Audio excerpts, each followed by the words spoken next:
আগামী জাতীয় নির্বাচনের জন্য 40,000 বডি ক্যাম কেনার পরিকল্পনা করছে অন্তর্বর্তী সরকার। ভোটকেন্দ্রে পরিপূর্ণ নিরাপত্তা নিশ্চিত করতে এই ক্যামেরা ব্যবহার করবেন দায়িত্বরতরা। এতে আইনশৃঙ্খলা রক্ষা বাহিনী ও জনগণ উভয়েরই নিরাপত্তা নিশ্চিত হবে বলে মনে করে পুলিশ।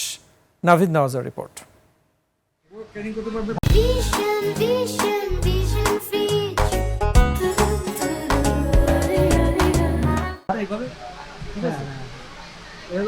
এভাবে ট্রেনিং করা যায়।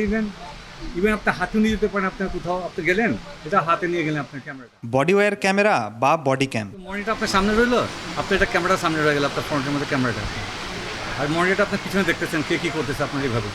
পোশাকের সঙ্গে যুক্ত করে চালু করে দিলেই ধারণ হয় ভিডিও ও কথোপকথন। অ্যাপসের মাধ্যমে মনিটরে আপনার মোবাইলটা যে আছে না, অ্যাপস নামানোর পরে যেমন আপনার মোবাইলে ওখানে বসে আছেন আর ক্যামেরাটা এখানে আছে, কিন্তু ওখানে বসে আপনার সব দেখতে পারবেন এখানে কী হচ্ছে। এরই মধ্যে সড়কে শৃঙ্খলা ফেরাতে বডি ক্যাম ব্যবহার করছে ট্রাফিক পুলিশ।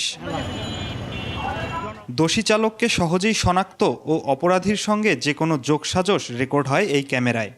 ঘটনাস্থলের প্রকৃত চিত্র আমরা পেতে সক্ষম হব, যার ফলে অপরাধ নিয়ন্ত্রণে এবং অপরাধীদেরকে আইনের আওতায় নিয়ে আসতে আমাদের কাজ আরও সহজ হবে।